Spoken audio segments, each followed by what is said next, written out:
Buenos días o buenas tardes, según sea el caso, en los distintos lugares desde donde se están conectando. Vamos a esperar un par de minutos antes de iniciar para dar oportunidad de conectarse a más personas. Y mientras tanto, les invitamos a escribir en el chat su nombre, el lugar donde se encuentran y, si quieren, cómo se sienten en este momento, con qué ánimo se suman hoy a esta videoconferencia. Y les estaremos leyendo aquí en el chat.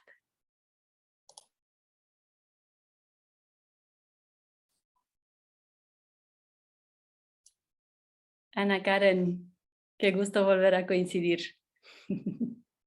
Bienvenida.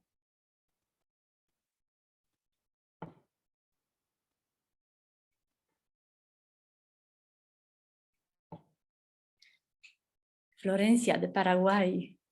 Sí que esta onda del hábitat y género llega lejos. Nos mueve a todas, qué lindo.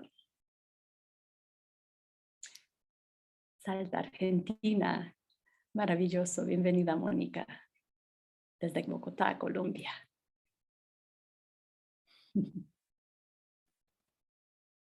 Dina, de Baja California, México. Bienvenida. La Ciudad de México presente, por supuesto.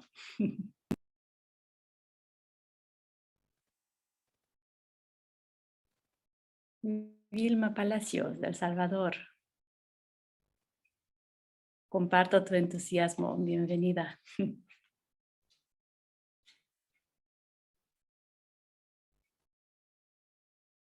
Ale Jiménez, qué gusto. Va de vuelta. Un fuerte abrazo. Lau en Cholula, maravilloso. Hago un comentario breve. Laura Cárdenas es una de las dos estudiantes en su momento de la maestría en Arquitectura, Diseño y Construcción Sustentable de la Universidad del Medio Ambiente, ahora ya egresada. Laura junto con Patricia Rangel tuvieron hace un par de años una iniciativa de organizar algunas videoconferencias, una serie de videoconferencias de mujeres arquitectas, y esto nos inspiró en gran medida para organizar el evento de Hábitat y Género, Mujeres Construyendo un Hábitat sostenible e inclusivo. Qué gusto que estés en este espacio, Lau.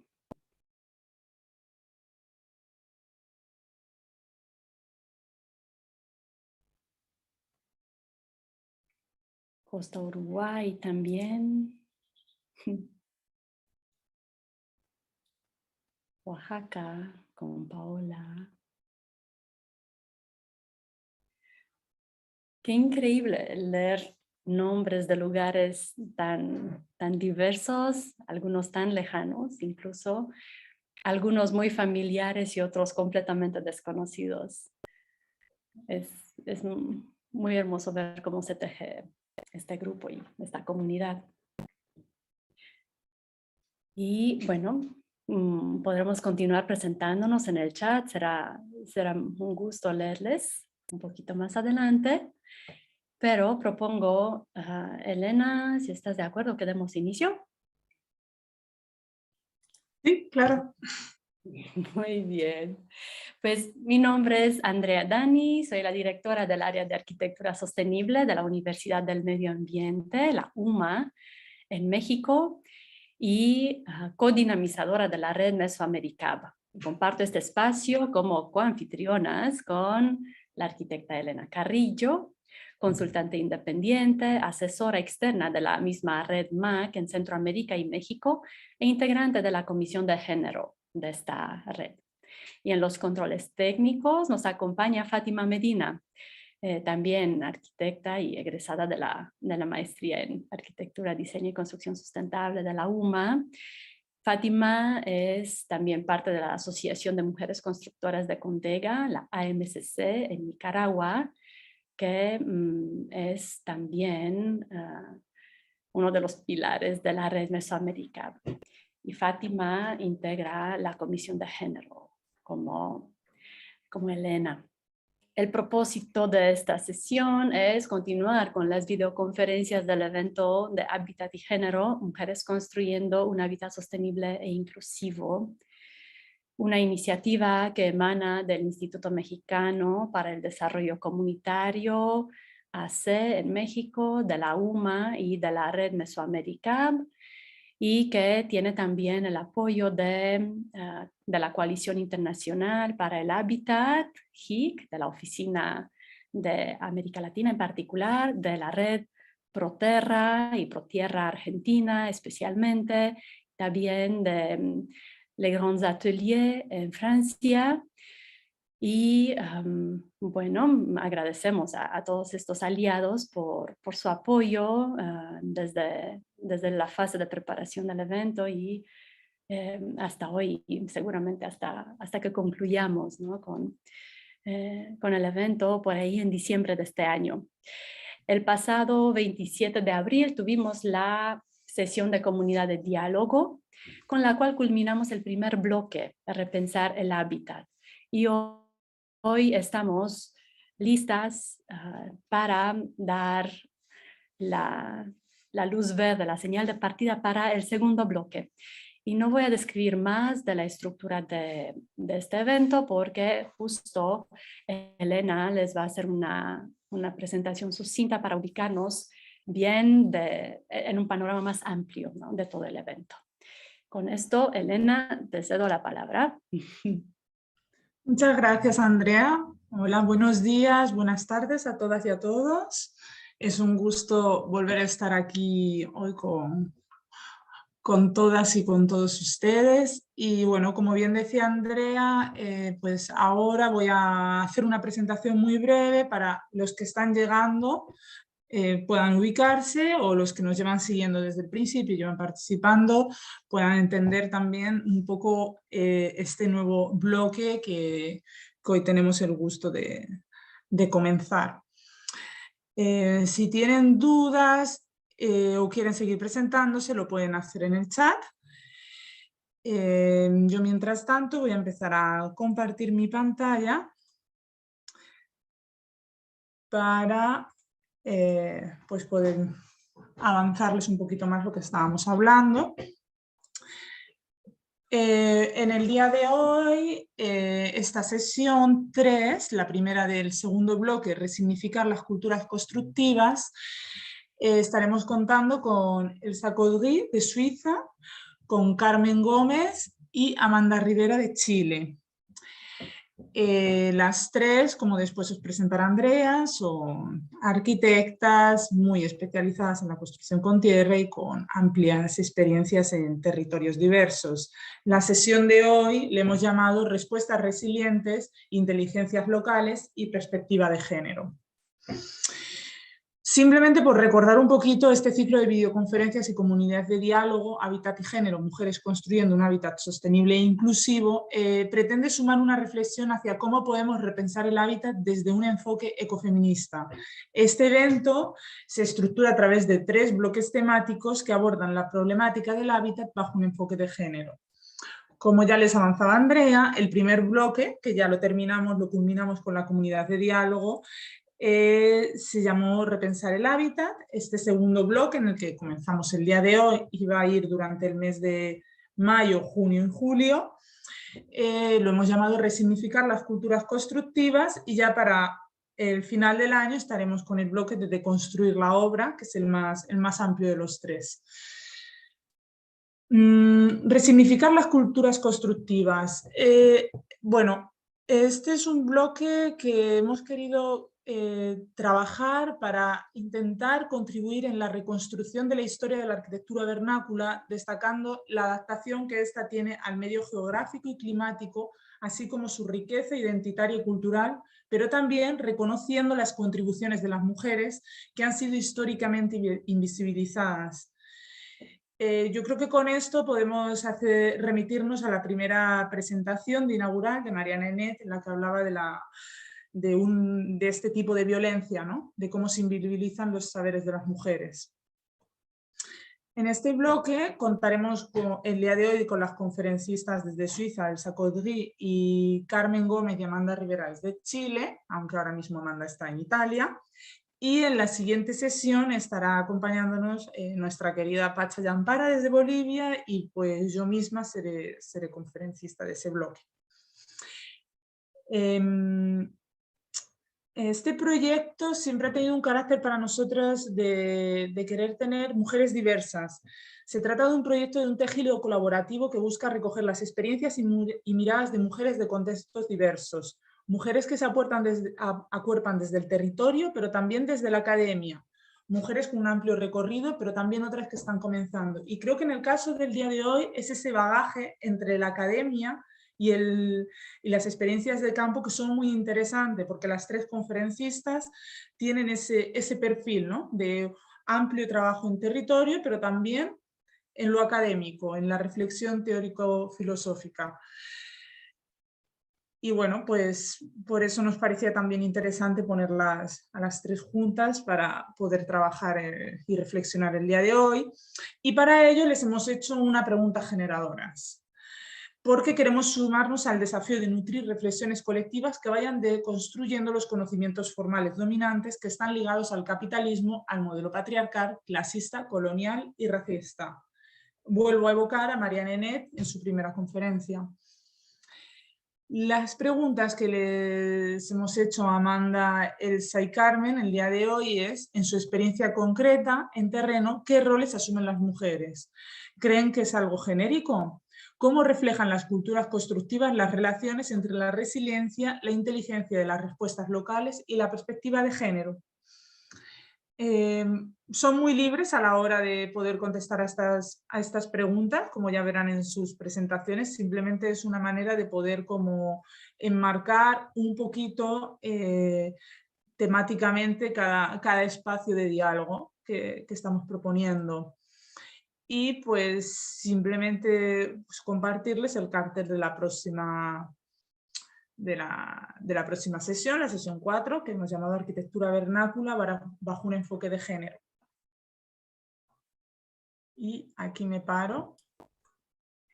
Muy bien, y ahora muchísimas pues, gracias. la palabra a Andrea y le pido a Amanda, Carmen y Elsa si pueden encender sus cámaras para que las veamos.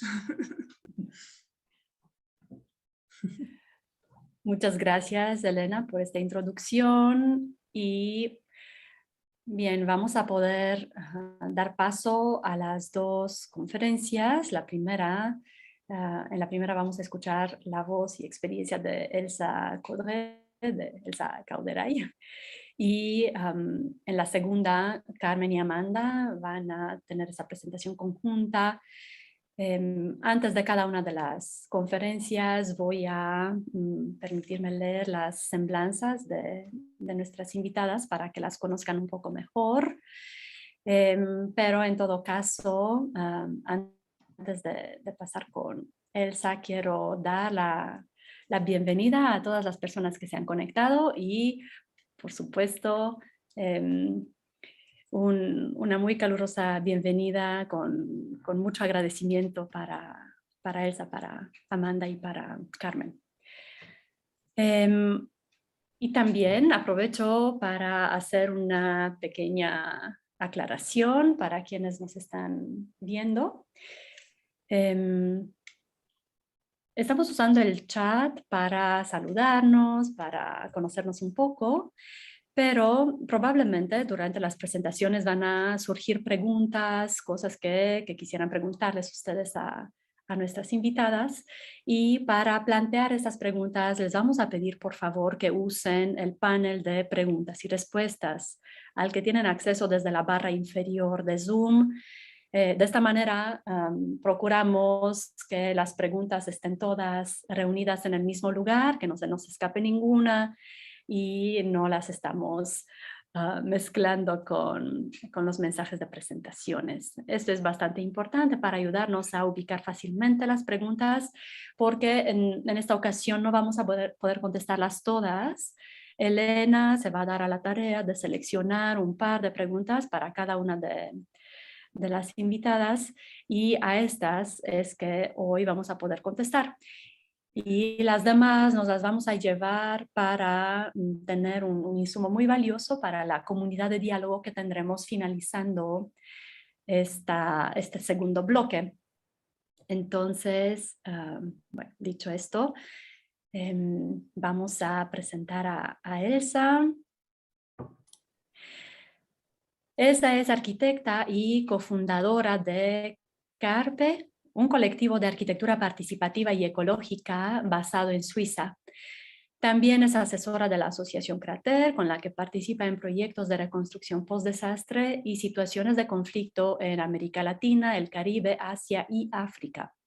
También es investigadora asociada en el laboratorio Crater AE y ICC de la Escuela Nacional Superior de Arquitectura de Grenoble. Tanto en Suiza como en proyectos internacionales, Elsa desarrolla un proceso de valorización de los recursos locales, los conocimientos técnicos y las prácticas locales de construcción como respuesta sostenible para el acceso a una vivienda digna para todos. Participa en procesos que combinan una reflexión sobre las relaciones sociales y la producción del entorno construido. Para Elsa, el establecimiento de circuitos locales, la formación y la sensibilización no son solo un valor añadido al proceso de producción de vivienda, sino un pilar y una garantía de la sostenibilidad de los proyectos. Bienvenida, Elsa, y con esto te cedo el uso del micrófono. Te escuchamos con muchísimo interés. Gracias, Dani. Entonces voy a compartir mi pantalla.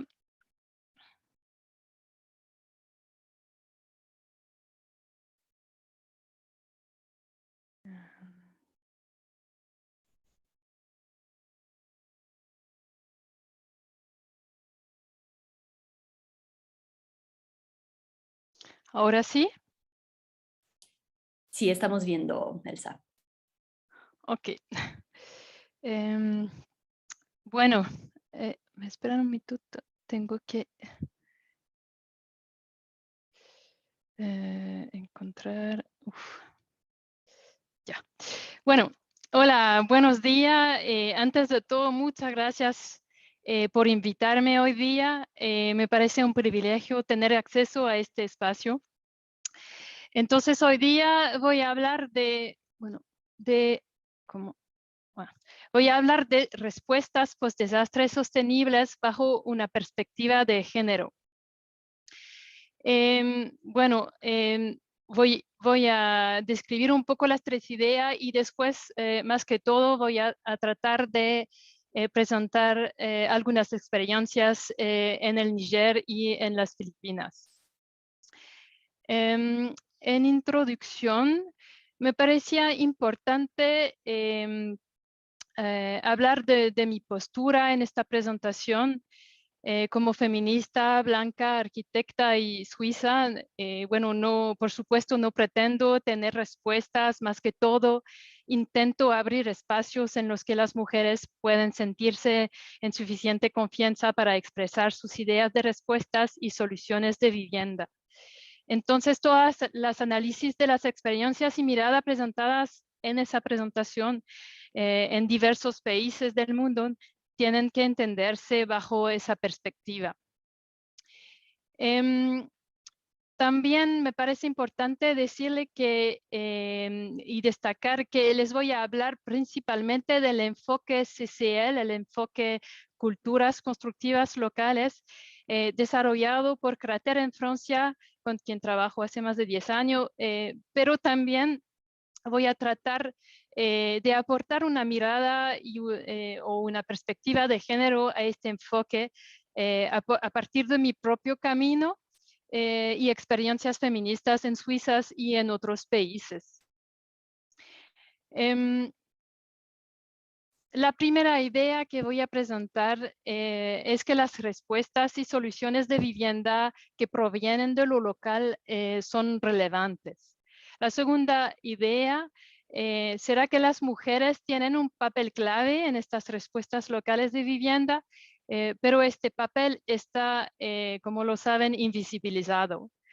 Y la tercera idea es que la identificación, visibilización y valoración del papel de las mujeres siempre contribuye a asegurar respuestas sostenibles.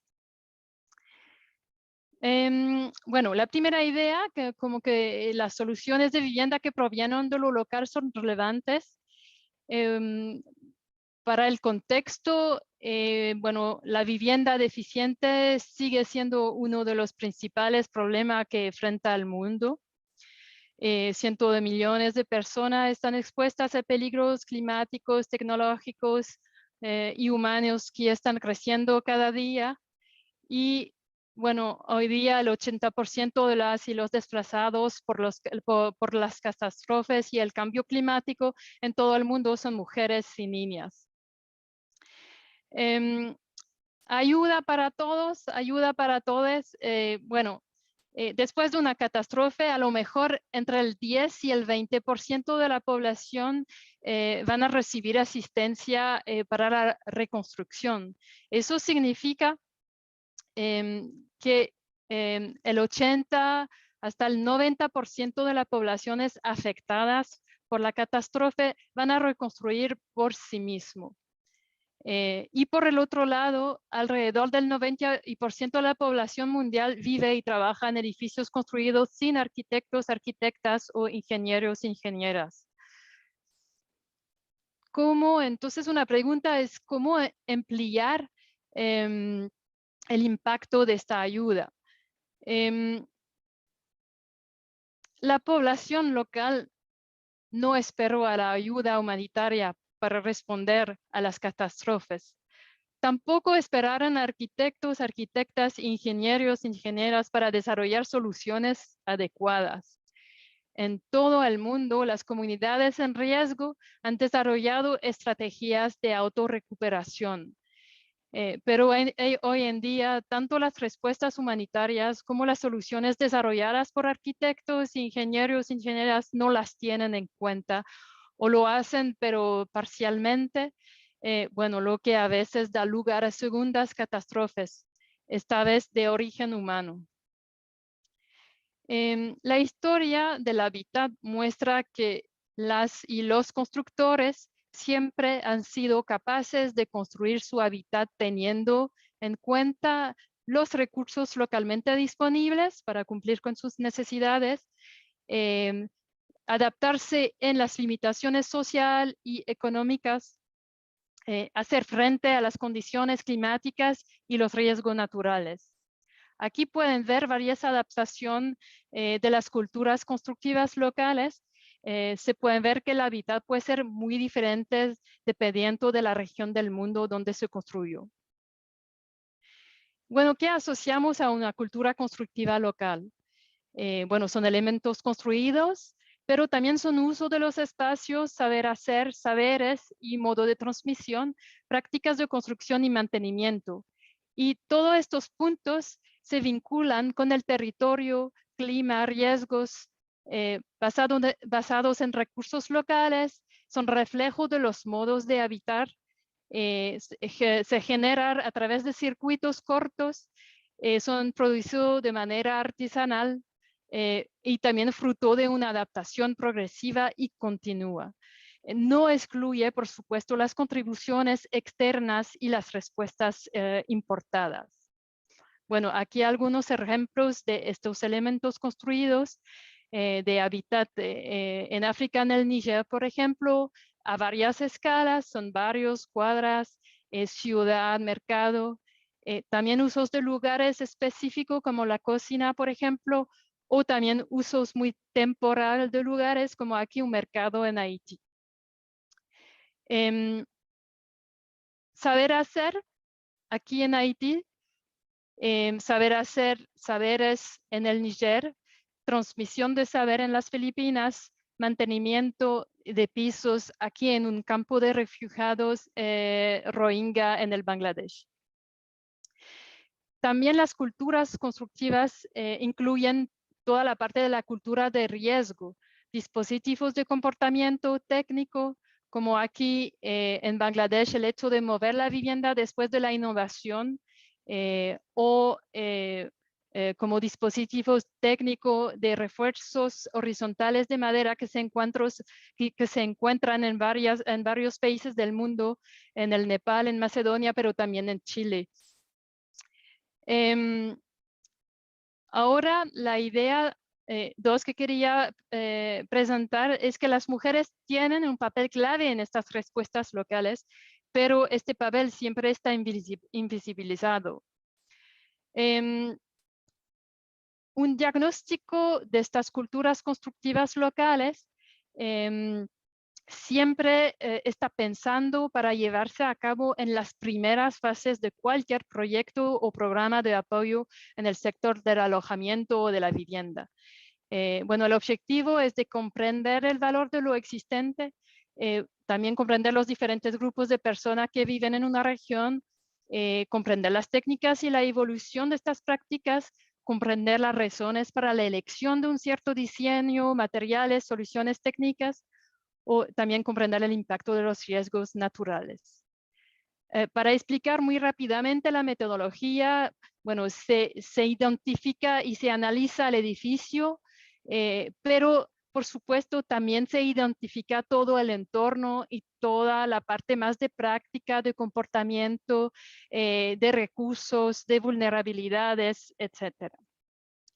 Después, en esa metodología hay varias herramientas que se utilizan para poder colectar la información y los datos, como visitas acompañadas, grupos focales de mujeres, de constructores, etcétera, visitas de hogares, cartografía participativa, etcétera.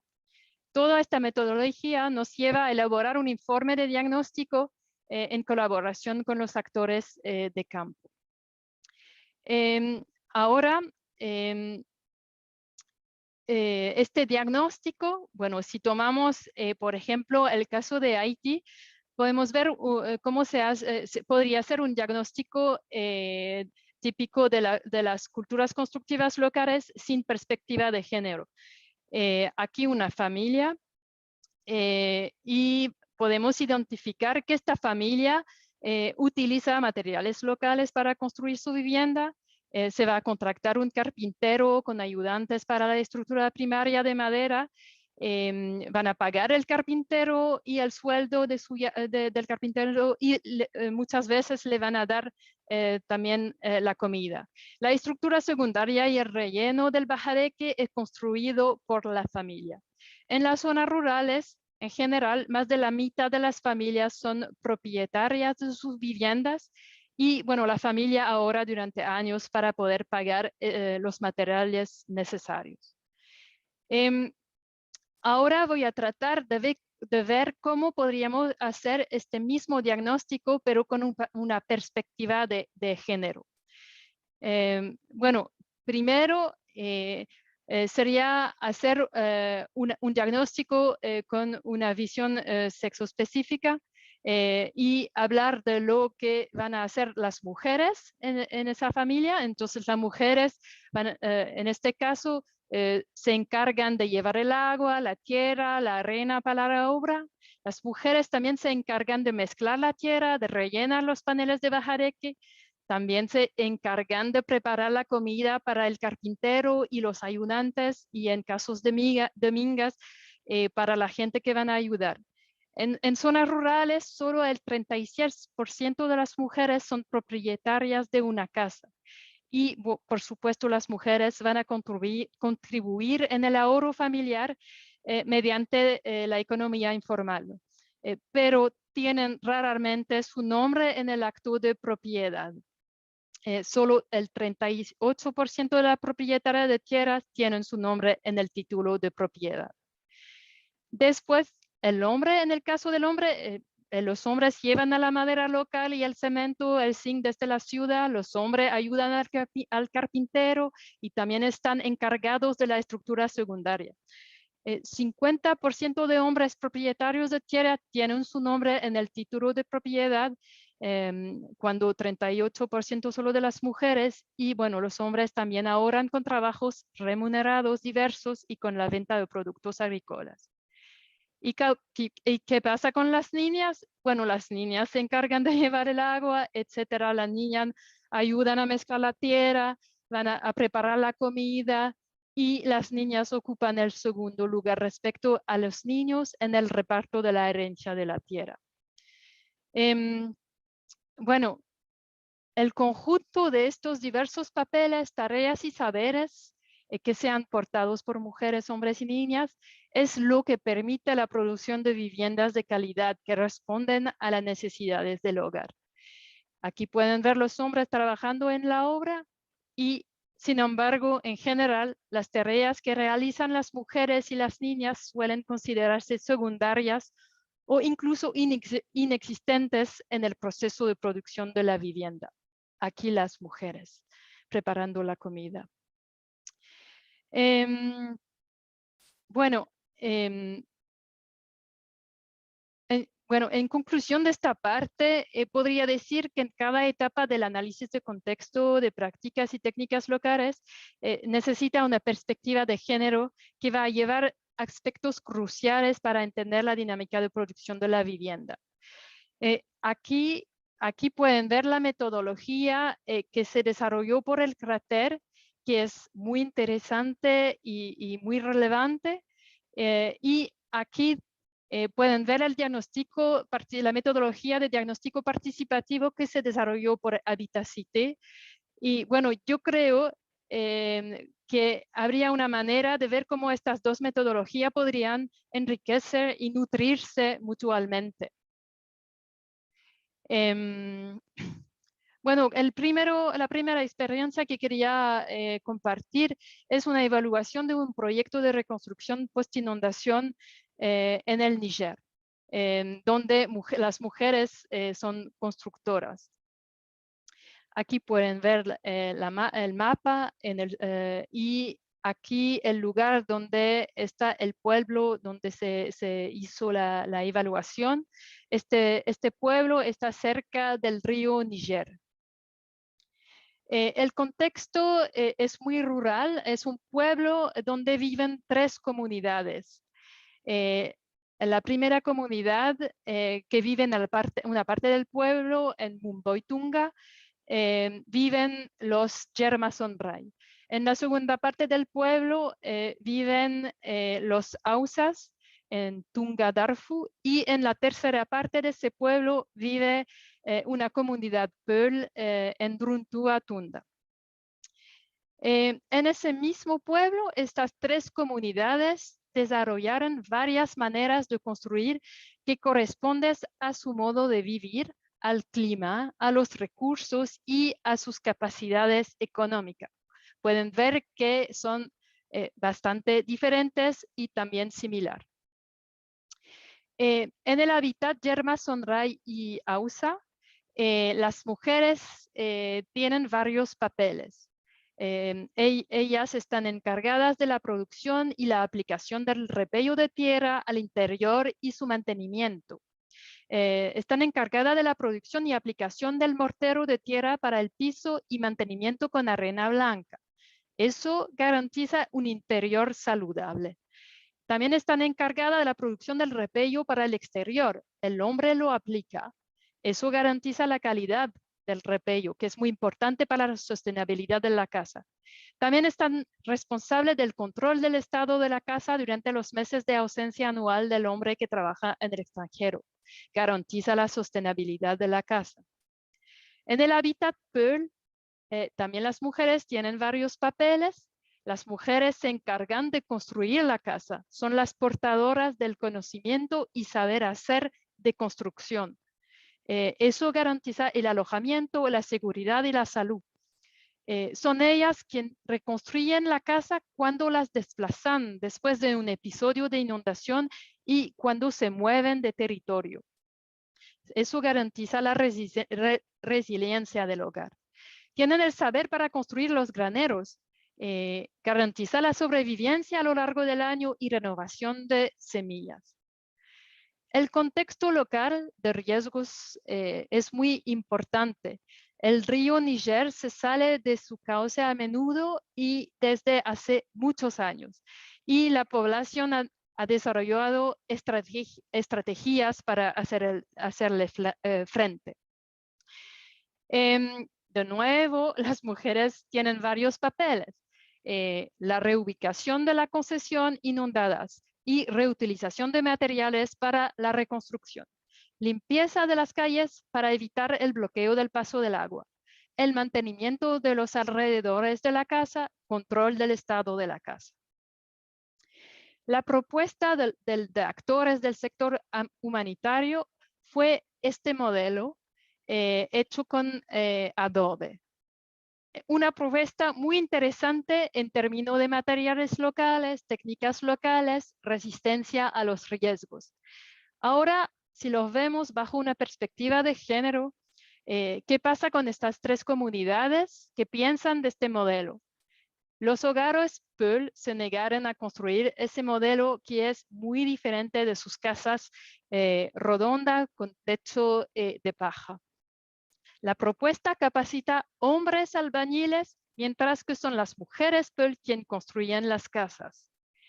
No hay sensibilización prevista para las mujeres Yerma-Sonray y AUSA sobre los aspectos importantes que valoran la sostenibilidad de la casa, como el mantenimiento, control del estado de la casa, detalles técnicos para proteger la casa de las inundaciones, a pesar de que las mujeres participan activamente en estas tareas. Bueno, el impacto al nivel de las mujeres. Transfiriendo el saber hacer a los hombres, las mujeres están en riesgo de perder la parte de control que tenían sobre la construcción de sus casas y de su mantenimiento. Entonces, están en riesgo de perder la capacidad de garantizar a ella misma y a su familia un alojamiento saludable, sostenible y accesible. Al nivel del hogar, el equilibrio entre las tareas de los hombres, mujeres, abuelos, abuelas, hijos, hijas, vinculadas con el hábitat, cambiará con el nuevo modelo. Este cambio no surge de un consenso con las familias y no fue el resultado de intercambios sobre ese tema. Entonces nos podemos preguntar si este cambio no tiene el riesgo de reforzar las desigualdades de acceso y del control en los géneros.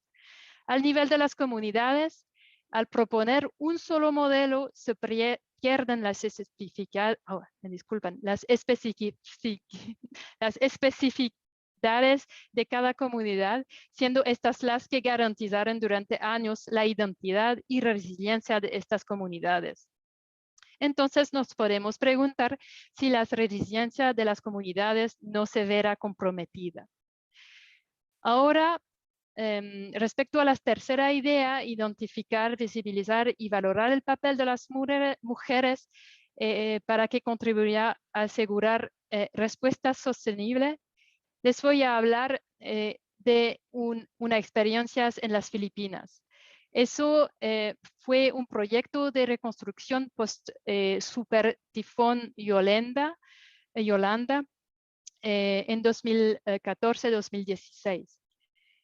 Aquí las Filipinas, aquí la isla Panay donde se implementó el proyecto con el paso del tifón Yolanda y aquí, bueno, la isla con el lugar donde se implementó el proyecto en Libacao. El contexto esta vez es rural también, comunidades indígenas. El saber hacer y prácticas locales de estas comunidades es muy adaptadas y relevantes. Como lo pueden ver en estas fotos, los sistemas de amarres de la estructura para resistir fuertes vientos, también sistemas de pisos de bambú, etc. El contexto de riesgos allá es muy fuerte. Hay ciclones, seísmos, inundaciones. Bueno, las comunidades desarrollaron varias soluciones locales, estrategias de adaptación, como refugio de emergencia, apuntalar la vivienda con bambú y troncos justo antes de los ciclones o de los fuertes vientos, reconstruir con los materiales de la antigua casa. Las mujeres también tienen varios papeles, como traer los materiales de construcción, la producción de los techos con hojas de nipa y ombulón, que es un tipo de palma local, tejido de las paredes de bambú, mantenimiento de la casa, control del estado de la casa. Bueno, aquí no sé si tenemos el tiempo un ratito para ver el saber hacer del tejido de estos techos de palma que me pareció muy interesante.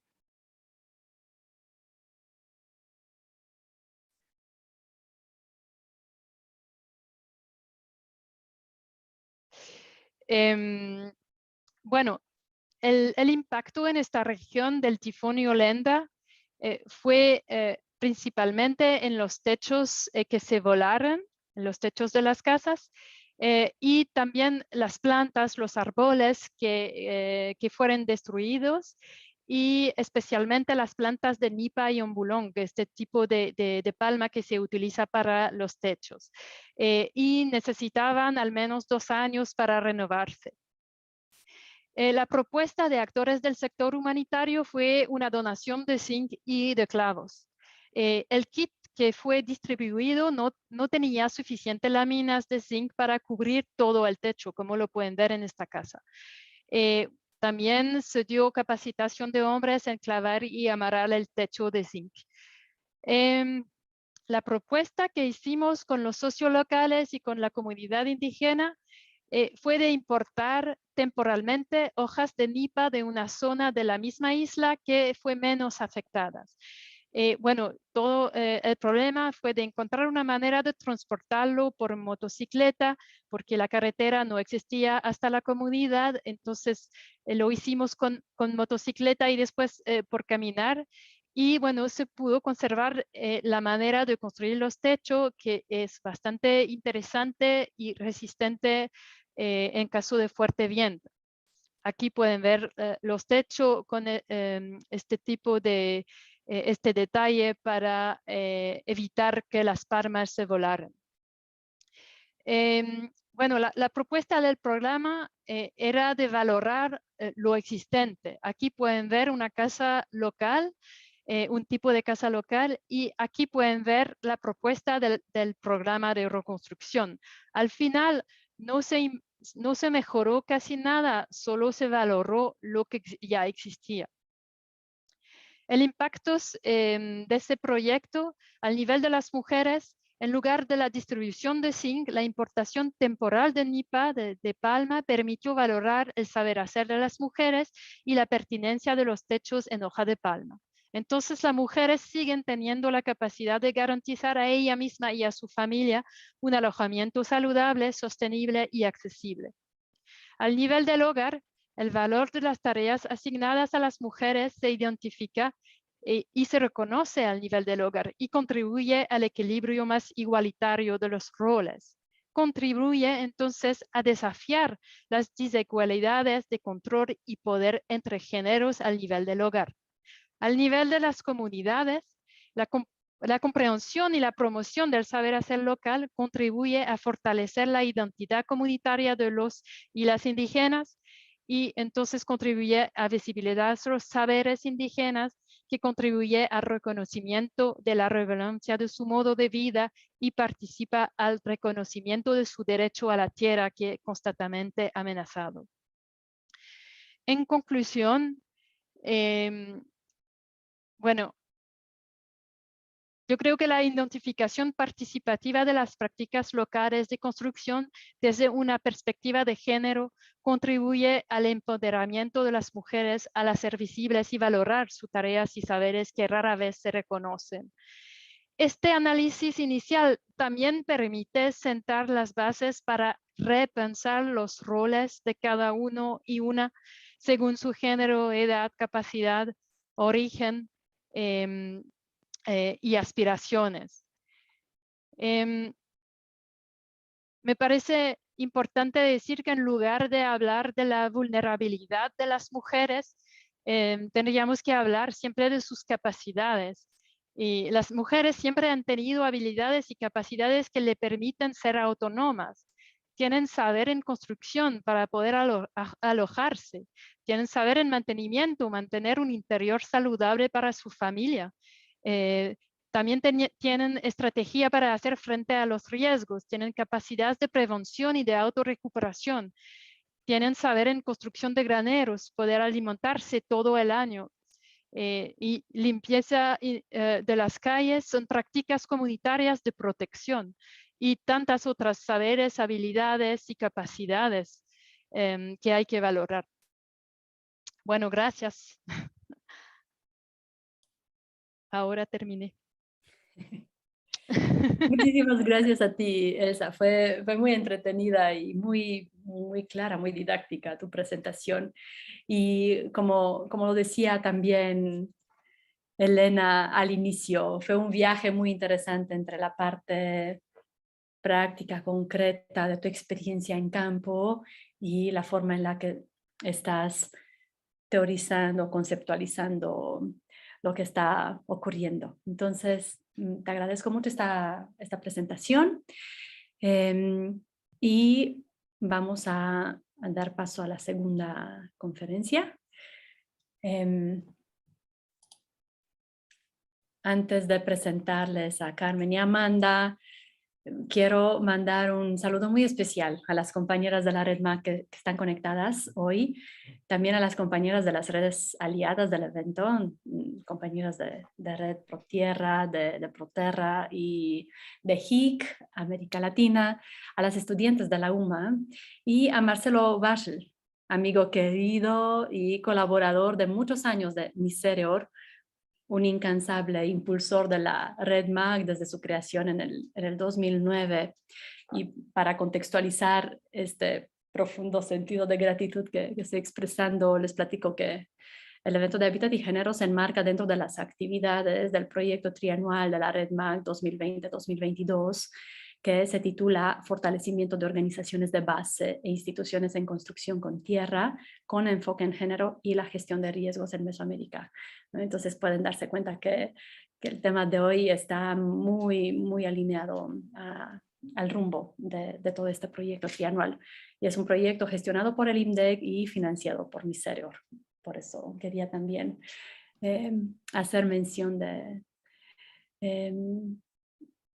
del proyecto y el vínculo con Misereor. Muy bien, pues dicho esto, voy a presentarles a Carmen. Carmen Gómez es arquitecta por la Universidad Politécnica de Valencia, en España, diplomada en Investigación y Gestión del Patrimonio Cultural, Universidad Alberto Hurtado de Chile, presidenta de Reclaiming Heritage, EV, receptora de la beca Actives por el BDA en Berlín, en Alemania, en 2013 para la investigación de patrones de evolución del patrimonio popular en tierra. Es también arquitecta asociada de la oficina Redo Arquitectura LTDA.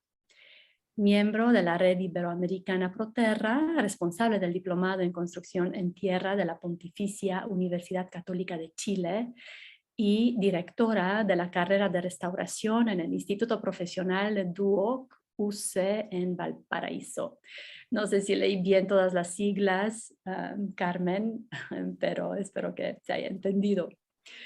Y a la par, les voy a dar lectura también a la semblanza de Amanda. Amanda Rivera es arquitecta de la Universidad del Biobío en Chile, dedicada a la investigación, docencia y trabajo práctico en arquitectura y tecnologías de tierra, vernáculas e históricas. Es candidata a PhD en la Universidad de Cagliari, en Italia, magíster en patrimonio cultural por la Universidad Católica de Chile y de Sacre-Cœur en Sag, en Francia.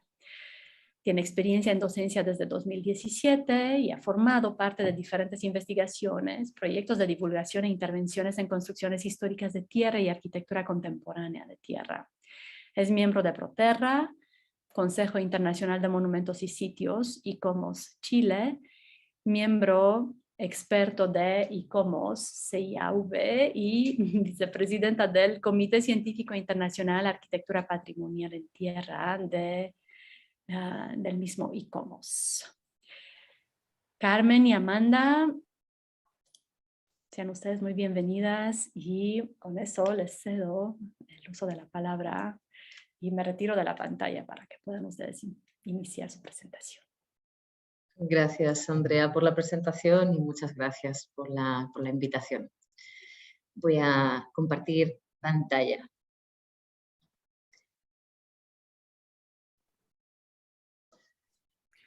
Muchas gracias por la invitación también a Elena, que nos contactó inicialmente, y muy interesante también la experiencia de Elsa que comentaba antes. Muy enriquecedor estar aquí hoy día. Muchas gracias.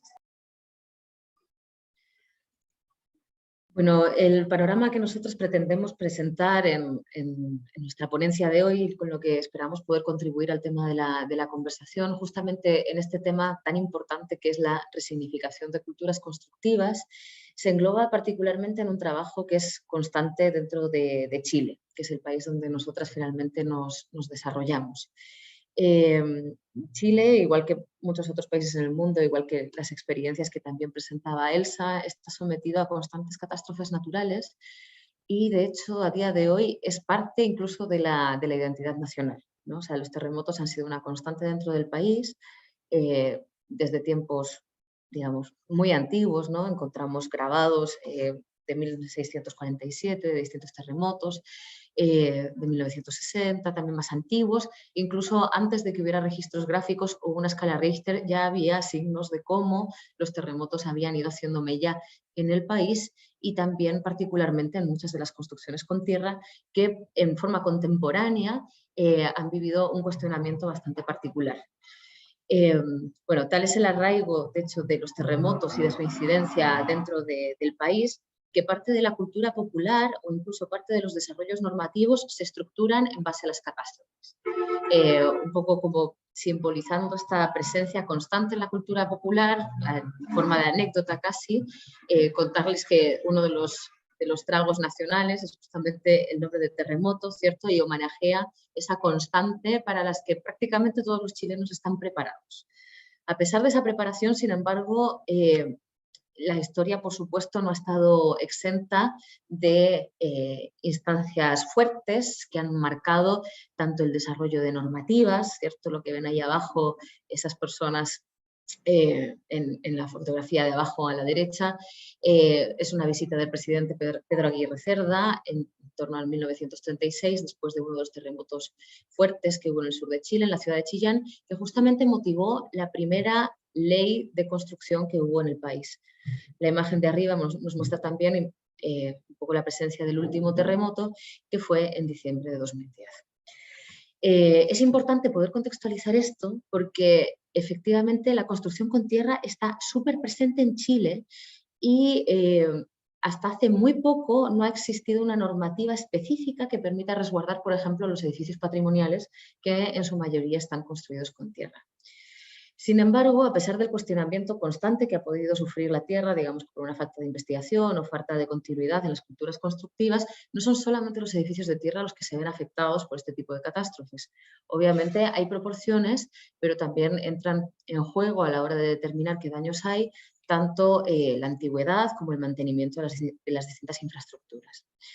Esto es un poco el contexto general, también para contarles que algunas de las edificaciones más antiguas del país también consideran la construcción con tierra, y también que si uno entra a analizar en forma particular, concreta, precisa, con una mirada atenta, también es muy posible poder encontrar unos mecanismos que dan cuenta de una sabiduría que se aleja un poco del discurso oficial, ¿no? O sea, la tierra no solamente es tierra, y la tierra, desde su desarrollo dentro del país, ha logrado ir incorporando distintos mecanismos que contribuyen a su sostenibilidad y sismoresistencia.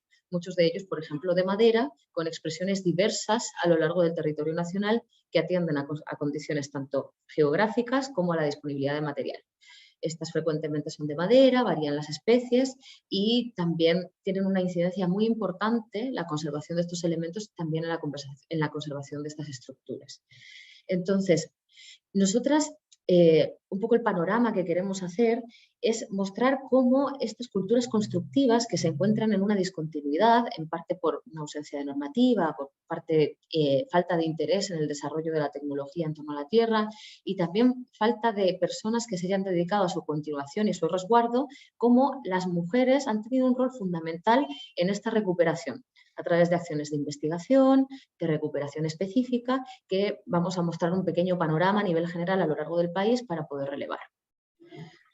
Y para empezar con este reconocimiento, un poco con lo último que planteaba también nuestra compañera Elsa que expuso antes, del poder, de la potencialidad que tienen las mujeres dentro de la construcción en tierra y de la construcción tradicional en general, queremos hacer un recorrido, como decía Carmen, geográfico de norte a sur, sobre las iniciativas que en los últimos años han desarrollado muchas mujeres en nuestro país, y partir con una gran maestra para muchos de nosotros, muchos chilenos y chilenas, que es Magdalena Gutiérrez, fallecida hace pocos años, hace 3 años, una arquitecta de origen boliviano que dedicó su vida, sus últimos años, sus últimos 30 años a la construcción en tierra, particularmente en San Pedro de Atacama, y con una visión muy, muy de futuro, con una concepción y con una muy interesante sensibilidad a la preexistencia, ¿no? No tan solo a la preexistencia material de los edificios, sino que a la preexistencia de un conocimiento, de una relación con un medio ambiente que ella buscó no tan solo reflejar en la intervención del patrimonio o en el relevamiento de las arquitecturas tradicionales y vernáculas, sino que también en una reinterpretación en arquitecturas contemporáneas, arquitecturas nuevas que tomaran elementos de las culturas preexistentes, ¿no? Tanto en sus espacios, en las sombras, en las luces, como en su manifestación espacial de los patios, las cocinas abiertas, que son reflejos muy importantes de la cultura atacameña, en este caso. Entonces, nos basamos un poco en la experiencia, en lo que tuvimos la posibilidad de compartir y de aprender con la Cuca.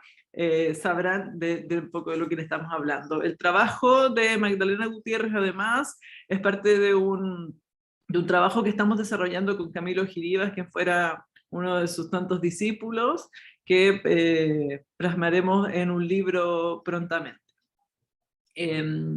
Por otra parte, el recorrido que empezaremos con Carmen ahora, por lo menos por el Chile continental, se enmarca a partir de una iniciativa que tuvimos el año pasado en la Escuela de Arquitectura de la Universidad de Santiago, de construir este seminario que se llamó Mujeres de Tierra, donde invitamos a un grupo de mujeres, principalmente arquitectas, a contar su experiencia sobre con la arquitectura, con la construcción en tierra, desde distintos aspectos, como decía Carmen, desde el ámbito de la investigación, de la intervención, inclusive del diseño, y que nos fuera de alguna manera recontando a través de la voz de las mujeres este potencial, y nos fuimos dando cuenta además de muchas mujeres que quedaron fuera de este seminario, que intentamos también recopilar para la presentación de hoy, de cómo somos las mujeres, por lo menos en Chile, que estamos llevando muchas iniciativas diversas para la revalorización de esta cultura tradicional.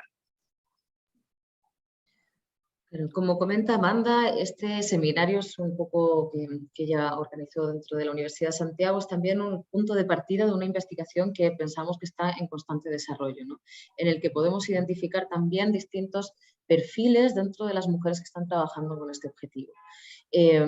Estas aparecen, como menciona Amanda, de forma transversal en las distintas iniciativas, tanto a nivel geográfico como de orientación que tiene cada una de ellas, y encontramos perfiles que se van repitiendo. El más infrecuente hasta el momento es el rol de maestra, el más dedicado, digamos, a la intervención, en un mundo en el que la construcción está destinada fundamentalmente, o está pensada más bien la estructura hacia los varones, todavía en Chile, pero sí que hay una alta presencia de mujeres como líderes de iniciativas que persiguen justamente la recuperación de las culturas constructivas tradicionales, tanto en el ámbito de la de la investigación, como en el ámbito del traspaso de conocimientos y también en la generación de obra, tanto antigua como recuperación patrimonial, como también aplicación de conocimiento vernáculo a obra contemporánea. También encontramos con mucha frecuencia dentro de organismos estatales las mujeres tomando roles de contraparte técnica, con una fortaleza bastante relevante en todo lo que tiene que ver el conocimiento más aplicado sobre la realidad constructiva utilizando el material tierra. Para poder presentar este panorama, que no ambicionamos que sea una cosa completa, acabada, sino que pretendemos simplemente dar una perspectiva del rango de iniciativas en las que hay una fuerte participación de mujeres, hemos hecho la distinción entre 5 categorías que nos permiten ir relevando o de las que esperamos después poder seguir desarrollando los roles que cada una de estas mujeres que participan en la recuperación de los saberes de tierra toma dentro de cada acción. Entonces, encontramos acción de investigación, como decía Amanda, obras de rescate patrimonial, pensando en la recuperación concreta de inmuebles ya preexistentes, transmisión de saberes a través de talleres o a través de instancias de obra en las que se pueda seguir capacitando personas habilitadas para intervenir en los inmuebles de tierra, educación formal a través de algunos programas que son todos relativamente recientes dentro del país y que pretenden estructurar este conocimiento, y también la manera en la que estos aprendizajes del conocimiento vernáculo se pueden aplicar a obra contemporánea. Partiendo por el extremo norte del país, es la región de Arica-Parinacota, donde podemos ver distintas experiencias, ¿no? En esta región, el trabajo desarrollado por la Fundación Altiplano ha sido de mucha importancia, y para la ocasión del seminario del año pasado, nosotros invitamos a 2 arquitectas que han trabajado mucho tiempo en la Fundación Altiplano, que son Beatriz Yuste y Lucía Otero, y nos presentaron un abanico muy interesante sobre intervenciones con las comunidades, principalmente de altoandinas, de la región de Arica-Parinacota, y también algunos trabajos que están desarrollando un poco más al sur, en el LOA, donde en particular en el LOA nos comentaban sobre la inclusión de una forma mucho más presente de mujeres en la intervención de estas obras y en la capacitación de las comunidades, tanto para la intervención de edificaciones antiguas como para la mantención, que es un rol que yo creo que es que concordamos ampliamente, que en general desarrollan las mujeres, ¿no? Entonces, la retransmisión de este saber, que en muchos casos, por lo menos en el caso chileno, como comentaba Carmen, se ha encontrado un poco perdida o por lo menos desvalorizada. Entonces, esto es bien interesante, el trabajo que están realizando en la Fundación Altiplano.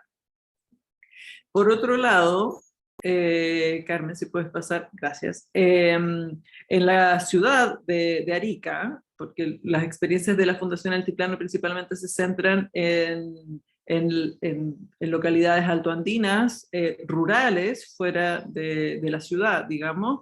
La capital de la región tiene una muy importante y muy interesante presencia de arquitecturas vernáculas, que incluyen la tierra, además de otros elementos como la madera y las cañas, para su composición.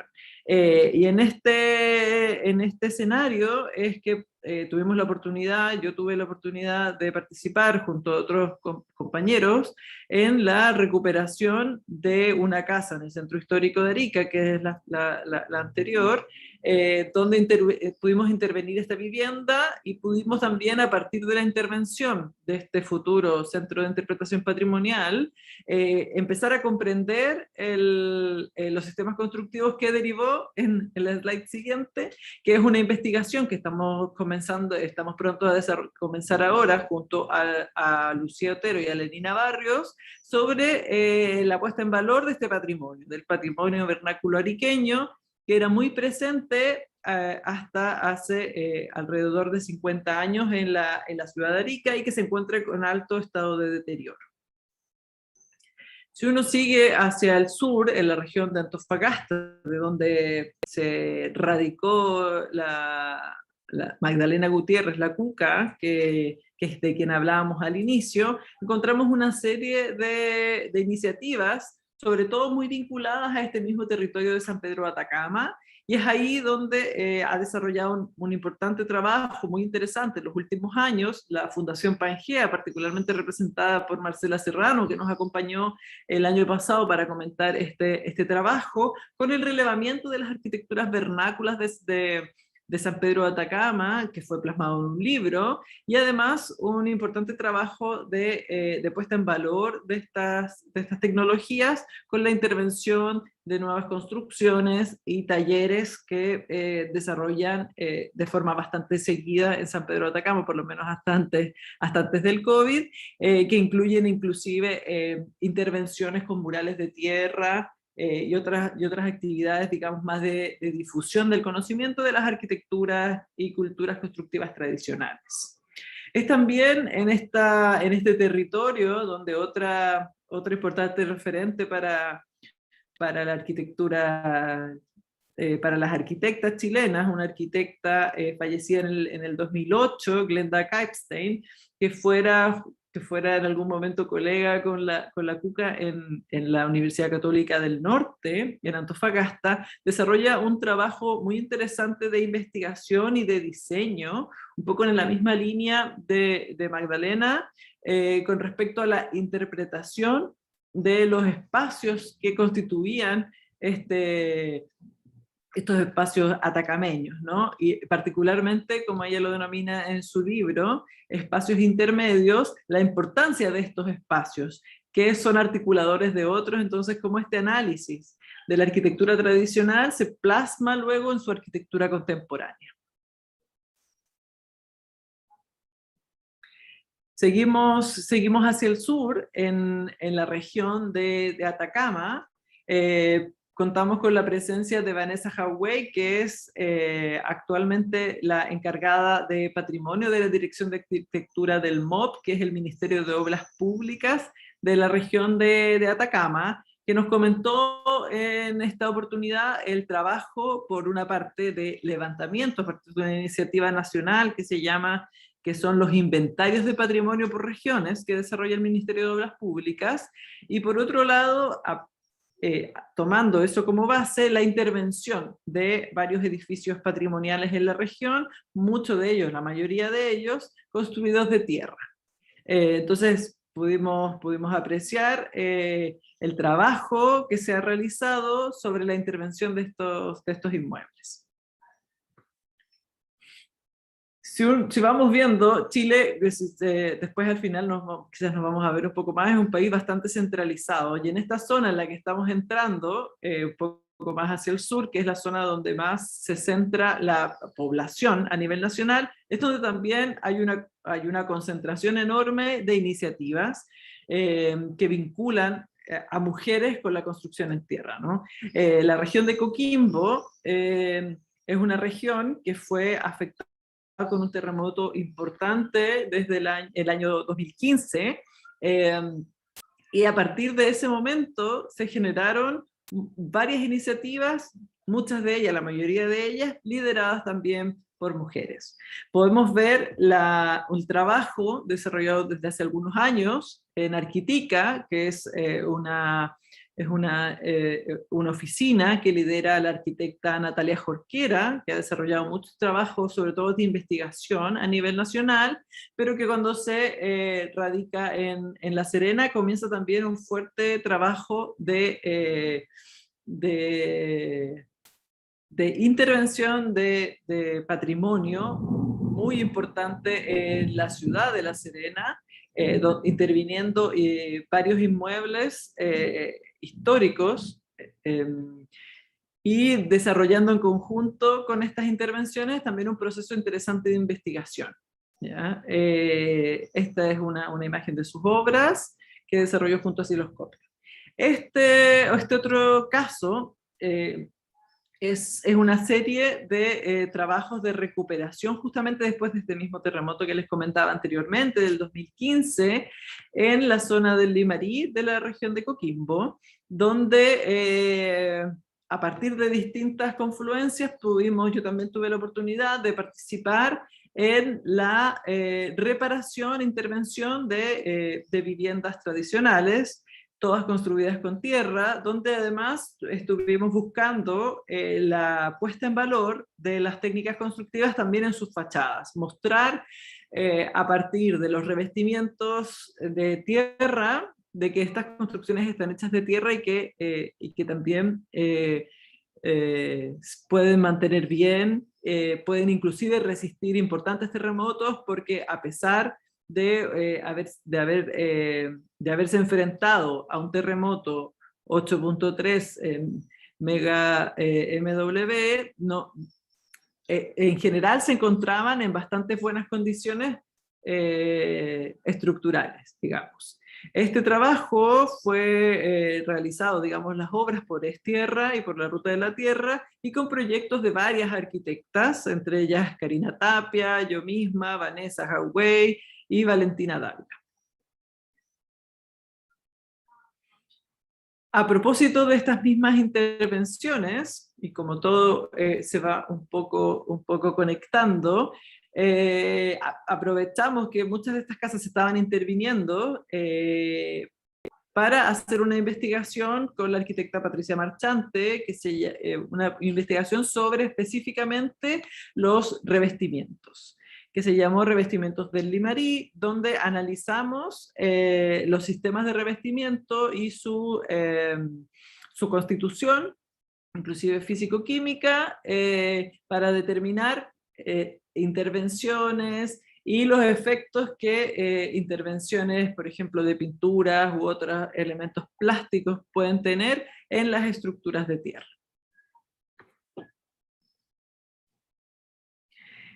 En este mismo contexto, pero también más hacia el sur, ya en el borde de la región, con Carmen, justamente juntas, tuvimos la oportunidad de trabajar en Salamanca, que es una localidad, una comuna, donde encontramos esta particular arquitectura, que son hornos tabaqueros, y que a partir de la vinculación de un trabajo pedagógico desarrollado en el Diplomado de Construcción con Tierra, iniciamos una investigación sobre sus sistemas constructivos y la utilización de un saber vernáculo en una arquitectura realizada en el siglo XX para una construcción para una producción de tabaco semi-industrial. Bajando un poquito más a la zona central y dejando que Amanda descanse un poco después de ese barrido por la parte norte del país, nos acercamos ya a la zona costera, donde pasa un poco lo mismo que comentaba Amanda, en la región de Coquimbo, que empieza a haber una concentración cada vez más importante de distintos tipos de obras y donde además empiezan a emerger distintas variaciones en los sistemas constructivos. Destaca dentro de este trabajo porque la tapia es uno de los sistemas constructivos menos conocidos dentro del país, uno que hasta hace bien poco se pensaba que prácticamente no se utilizaba, y la arquitecta Cristina Briño ha realizado un trabajo muy importante de investigación, registro en el Valle de la Concagua, de todas las técnicas tradicionales que hay de tapia, de la existencia de tapias antiguas y también de los tapiadores, del oficio de maestro tapiador.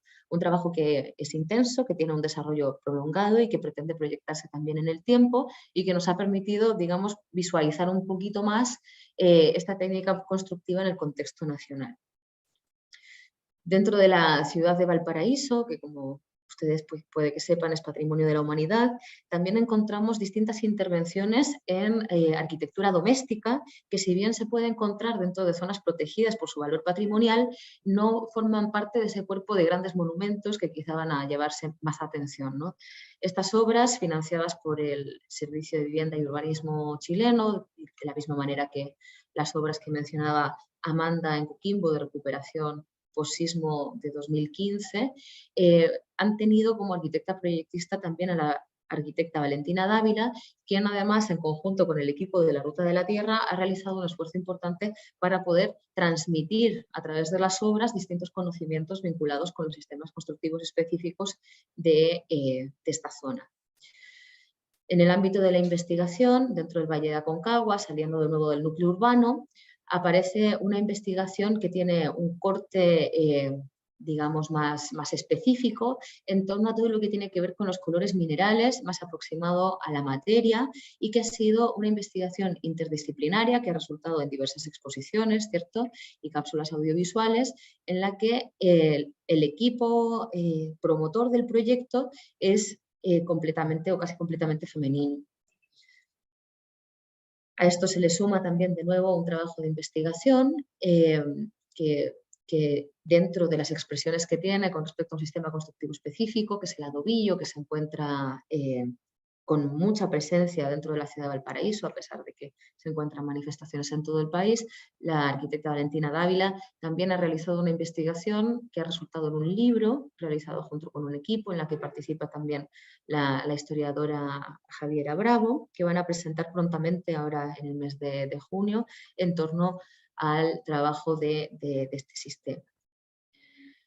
También en esta zona central empiezan a aparecer las instancias de formación más reglada, instancias de educación formal, con la carrera de técnico en restauración de bienes patrimoniales, que es una carrera que históricamente ha tenido una amplia presencia femenina, muy fuerte presencia femenina dentro del alumnado, siendo en general las clases predominantemente compuestas por mujeres. Estas mujeres se han formado entre las distintas técnicas y entre los distintos oficios que ellos manejan dentro de la carrera. Se han manejado también dentro de lo que tiene que ver con sistemas constructivos de tierra y también su preservación y conservación.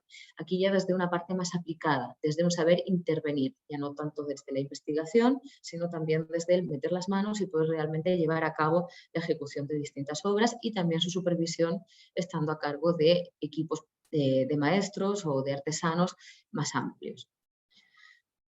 También en la misma ciudad de Valparaíso encontramos otras iniciativas mixtas en las que intervienen profesionales formados en universidades, con estudios universitarios y técnicos profesionales, que además tienen una vocación muy cercana a lo que es contribuir a la construcción de vivienda social, respuesta frente a catástrofe, particularmente incendios, que son muy frecuentes dentro de la ciudad de Valparaíso y que en este caso hablamos del colectivo RE, un colectivo compuesto por distintas personas, todas ellas muy jóvenes, en las que las mujeres tienen una presencia también fundamental, tanto en el diseño de los proyectos que por norma general se regalan a los beneficiarios, como también en la ejecución de las obras y en la transmisión de saberes que ellos realizan dentro de cada una de las obras que llevan a cabo. Llegando a la región metropolitana, tenemos también otras iniciativas. Aquí de nuevo aparece la educación formal una vez más y también obra contemporánea.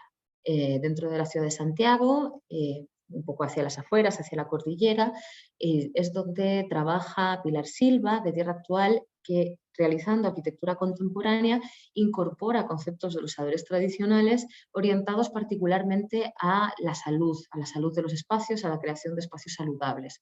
Esto es una de las imágenes que ella presentó en el seminario Mujeres de Tierra y a través de la cual dio cuenta un poco de la recuperación de algunos elementos presentes en el paisaje y cómo estos se complementan con arquitectura tradicional, con técnicas tradicionales, en busca siempre de un bienestar de las personas que lo habitan.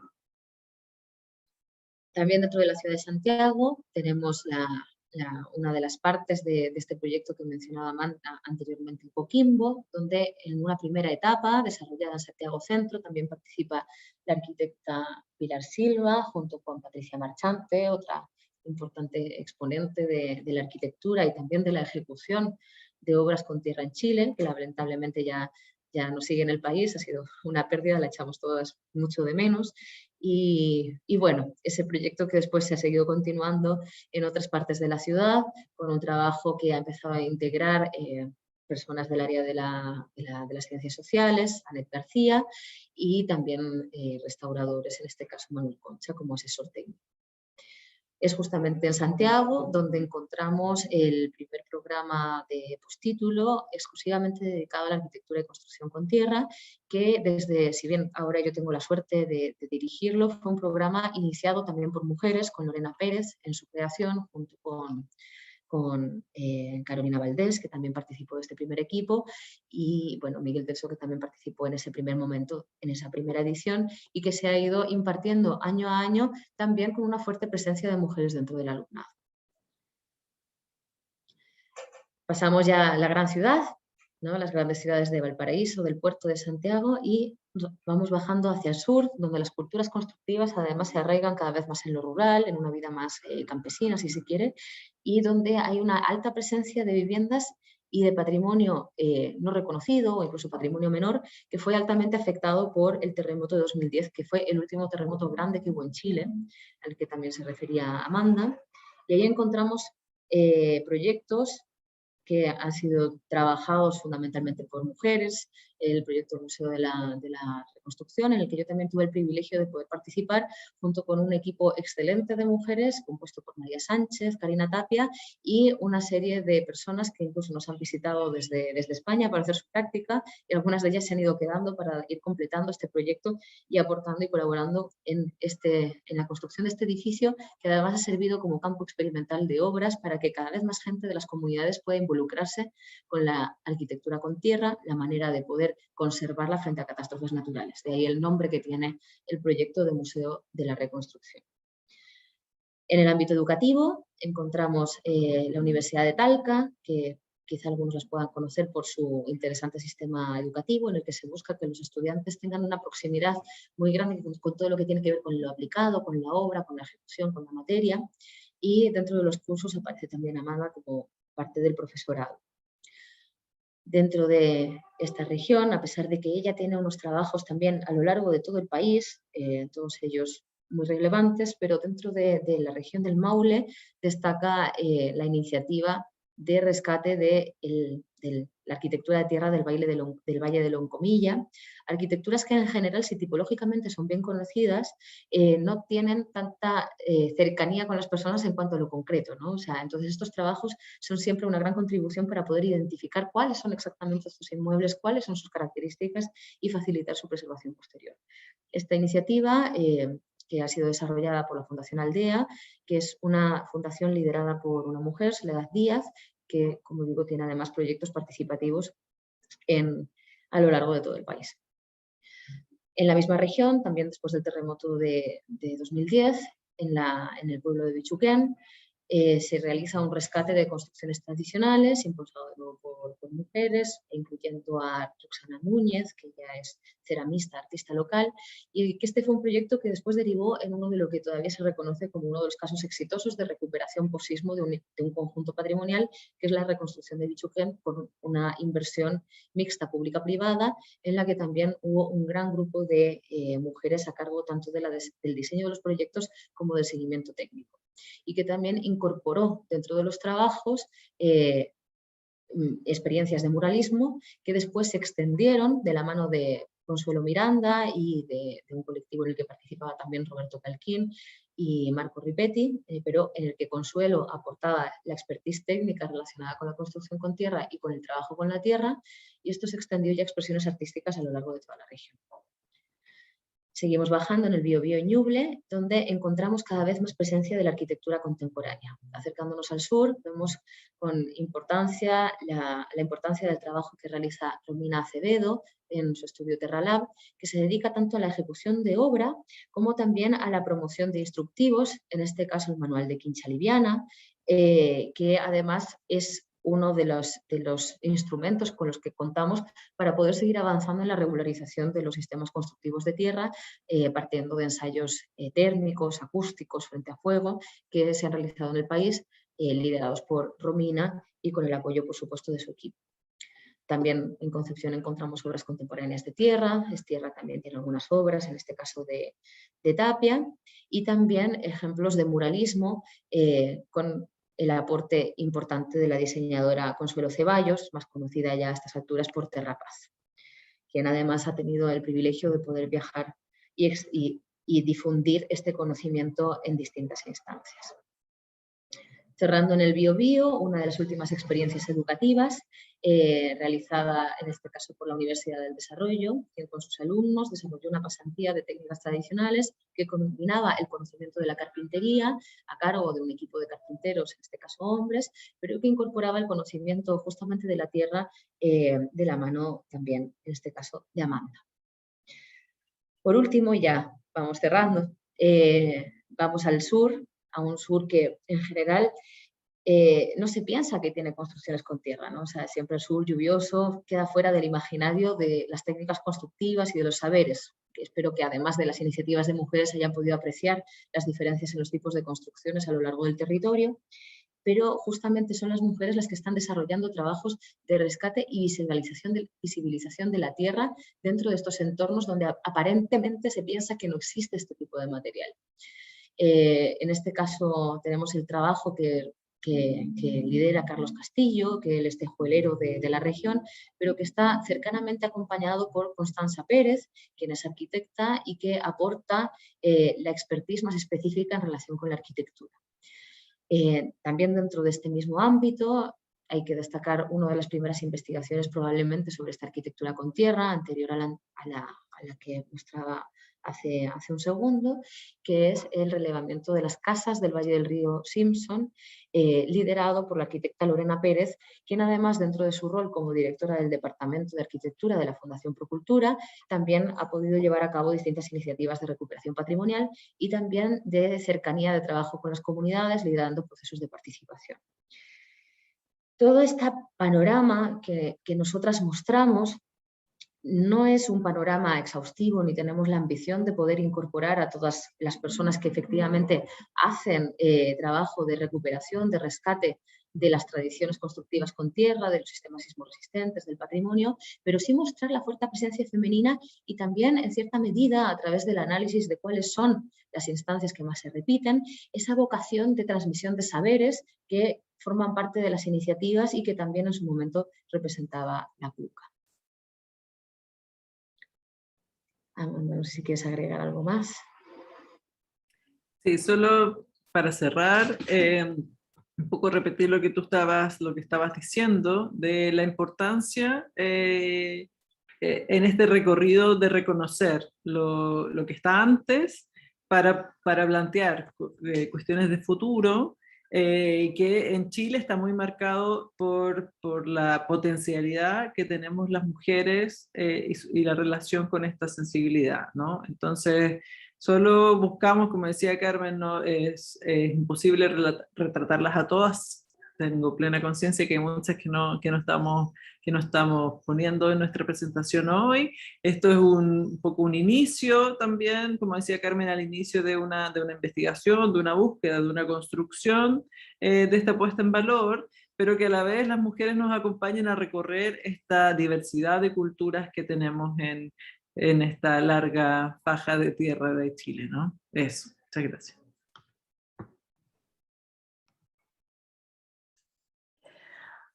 Carmen y Amanda hicieron una sistematización sumamente interesante de los distintos roles bajo los cuales mujeres se involucran en la construcción con tierra en Chile y de la diversidad de proyectos y formas de acercamiento mediante los cuales se materializan estas participaciones. Y a mí me encanta que pongan en perspectiva las culturas constructivas no como algo del pasado, sino algo que tiene continuidad, que evoluciona y que es un tema del presente y quiero creer del futuro también. Y en este recorrido del norte al sur de Chile, sin la pretensión de ser exhaustiva, como ustedes mismas lo dijeron, lograron presentarnos una recopilación muy rica de experiencias y esta nos traza una ruta de búsqueda que considero muy valiosa para quienes deseamos indagar, conocer un poco más sobre el tema y por eso les agradecemos enormemente. Dicho esto, Elena creo que ya tiene ubicadas un par de preguntas para Elsa y para ustedes. Bueno, antes de nada, darles las gracias enormes a Amanda, a Carmen y a Elsa. De verdad que para nosotras es súper importante poder contar con vosotras hoy y ver justamente cómo se pueden ir cruzando esas experiencias al final. Cómo se pueden cruzar esas experiencias, pero también creo que en vuestra presentación de Amanda y Carmen también la importancia de visibilizarnos como arquitectas. Porque a mí esto que estaban ustedes presentando me hace como soñar como un día una arquitecta, esta iniciativa argentina, pero de la tierra, ¿no?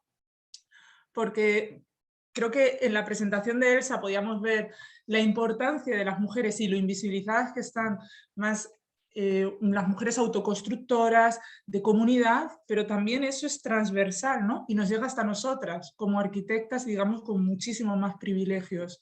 Al final, creo que esa sensibilidad que han tenido de demostrar el proyecto, el jefe de proyecto es, pero esta cosa específica de la tierra la hace una mujer, es súper importante y pasa muchísimo. Y cuanto más referencias tenemos y más leemos, más vemos que ha sido sistemática esa invisibilización de la mujer en el campo de la arquitectura. Y creo que este bloque nos va a permitir reflexionar mucho sobre ese tema, que a mí personalmente también me apasiona mucho, entonces no puedo tener como una cierta distancia, porque es algo en lo que trabajo también.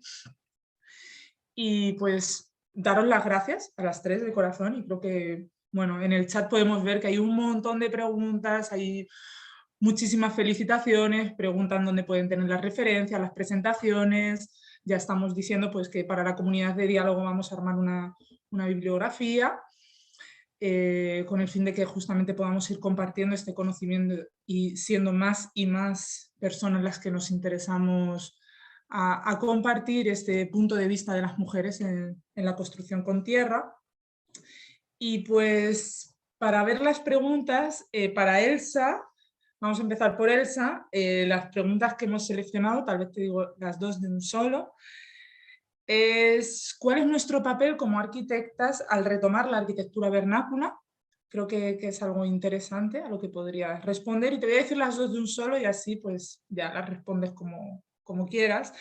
Y la segunda, aunque no tiene que ver con la perspectiva de género, me parece como súper importante sabiendo la experiencia que tú tienes en este campo, en tantos lugares del mundo y con Cráter, porque pasa mucho, y yo en México lo he visto mucho, pero también en otros países. En México, años de políticas racistas han resultado en que las propias comunidades prefieren el uso de materiales modernos como bloques de concreto antes que el adobe, por ejemplo. ¿Has encontrado casos similares en tu trabajo? De ser así, ¿cómo lo manejan? Creo que también es interesante tener el punto de vista de una mujer feminista en ese aspecto. Así que pues te cedo la palabra, Elsa. Ya, gracias, Elena. Bueno, voy a tratar de contestar. Bueno, de hecho, si las dos preguntas se vinculan. Bueno, en términos de papel de arquitectos, arquitectas, yo creo que primero hay que de nuevo visibilizar los procesos de producción de la vivienda, más que todo, y dejar de enfocar siempre en lo técnico o otros aspectos, pero valorar los procesos de producción es muy importante. Y proceso significa también valorar quién está haciendo qué y por qué. Entonces estoy pensando a la identificación de todas las inteligencias locales, poder recuperar el saber de que se construyó, por qué se construyó de una cierta manera, por qué ciertas prácticas son esenciales y adaptadas al contexto, etcétera. Entonces, nuestro papel es de participar a este diagnóstico de valoración de estas prácticas, proponiendo soluciones de vivienda que los tienen en cuenta, entonces que incorporan estas prácticas que están basadas en estas prácticas y soluciones locales. Entonces es un papel muy importante en mi punto de vista. Y sobre el hecho de, yo creo que como en México, yo creo que nunca pude viajar en un lugar donde no había ese problema de reacción como frente a las técnicas locales. Siempre es como algo que pasa, por supuesto, porque sí, los materiales industriales de hoy día tienen un poder muy fuerte, entonces es normal, yo creo que ahora hay que deconstruir toda esta como descripción, todos los que se dice sobre estos materiales que parecen como muy durables, etcétera. Entonces, en todos los contextos que conocí, siempre tuve que enfrentar ese tipo de reacción. Y para enfrentarlo, de nuevo, es valorar, reconocer la relevancia de las técnicas locales, pero también participar a mantener el saber hacer, introduciendo, me disculpen, con la introducción de las competencias en centro técnico de capacitación, por ejemplo, es una manera de demostrar que estas técnicas están valoradas, y también trabajando sobre las normativas. Entonces, demostrar que estas técnicas están pertinentes, llevar estudios técnicos para demostrar la pertinencia, etcétera. Entonces hay como varias tareas que se pueden hacer y que hay que desarrollar como en paralelo para seguir esa idea de valorar el proceso de producción de la vivienda local, sí. Muchas gracias, Elsa. Pues la verdad es que me encantaría seguir contestando y pudiendo como llevar más lejos este debate, pero pues no, el tiempo no lo permite. Entonces, pues Carmen y Amanda, veo que hay dos preguntas un poco similares sobre las normativas. Voy a leer la primera de ellas, que es: programas estatales de vivienda social parece que ya no se fomentan ni financian en Chile. ¿Por qué? Esa es una pregunta que se vincula también con un poquito con el papel de las normativas en Chile en estas intervenciones. Y pues es que ya como tiene tres preguntas, les voy a leer la tercera, que es más sobre lo que han presentado ustedes, y ahí ven ustedes cómo responden. Excelente trabajo de recompilación, esperamos con ansias el libro, yo también. ¿Podrían contarnos un poco más sobre cómo han sido las conversaciones, momentos de trabajo, reuniones, acuerdos, encuentros de todas estas mujeres de las que nos cuentan? Ya podemos partir por la última, que en realidad la respuesta es muy breve, porque es un trabajo preliminar. Hicimos un primer encuentro que fue el año pasado en este seminario, pero no ha habido un grupo de trabajo porque no hemos tenido ocasión de desarrollarlo como tal. Entonces es eso, casi que mostramos un borrador hoy a partir de una inquietud que tenemos y que un poco compartimos con todas, pero no hay mucho más trabajo que podamos compartir hasta el momento. Después, con respecto a lo otro, Carmen, no sé si... Yo quiero complementar que si bien efectivamente no hay un trabajo concreto de levantamiento, las redes que hay de colaboración entre las distintas mujeres también se producen, ¿no? Es una forma casi natural, y hay un acercamiento en todas las instancias casi que una tiene que exponer, es personas que te vas encontrando y donde además hay una cierta generosidad también en el compartir los conocimientos y hablar de los proyectos en los que uno está. Entonces yo creo que aunque no haya habido una conversación como tal para poder levantar, la misma fluidez de la relación social que contribuye a que esto sea así, y también las ganas de difundir, algunas más que otras, ¿no? Otras difundimos menos, pero en general siempre hay una vocación como de poder expandir el conocimiento. Y sobre los programas estatales de vivienda, o sea, podría partir por ahí también. Existen programas estatales de vivienda en Chile. Ahí Amanda los conoce bien. Ahora, los programas de vivienda estatal en Chile han ido variando a lo largo de los años y el foco en la construcción con tierra no se produce de la misma manera que en otros países, pero de que existen programas de vivienda social, existen. Sí, a ver, nosotros presentamos dentro de un poco del recorrido varias iniciativas de reconstrucción patrimonial que fueron subsidiadas por programas del Estado, y eso es un trabajo que se desarrolló muy fuerte, sobre todo después del terremoto del 2010, que fue un terremoto muy importante en el centro sur de Chile, pero que se replicó después con otros terremotos, el terremoto del 2015, el terremoto del 2003, bueno, muchos terremotos que son frecuentes, y que además generó una política que ha repercutido con otras iniciativas de subsidios sobre todo para intervención de viviendas, como lo que mostrábamos de Valparaíso, que no fue por un terremoto, sino que son programas permanentes de intervención de viviendas, donde hay en muchos casos un incremento por ser viviendas antiguas, o sea, hay más dinero para intervenir. Justamente ahora, por eso Carmen me pasó la palabra, estamos trabajando también en Santiago, en Valparaíso, inclusive con municipios que llevan este trabajo. Entonces existen iniciativas, no específicamente de tierra, pero donde en muchos casos la tierra es parte de los materiales de construcción, y sobre todo cuando tenemos una cercanía, una influencia con la empresa constructora y los arquitectos y arquitectas, incluimos la tierra dentro del trabajo de intervención, financiado por el Estado. También existen otros programas que son financiados, por ejemplo, para infraestructura cultural, a través de los programas de la Dirección de Arquitectura del MOP, que es el Ministerio de Obras Públicas, del Ministerio de las Culturas y Patrimonio de Chile, que financian muchas obras de intervención de edificios de tierra. Claro. Luego, yo creo que también el tema de la norma, y enlazando con la otra pregunta, efectivamente hay una ausencia de un marco normativo específico para obra nueva de tierra portante, o sea, de tierra estructural.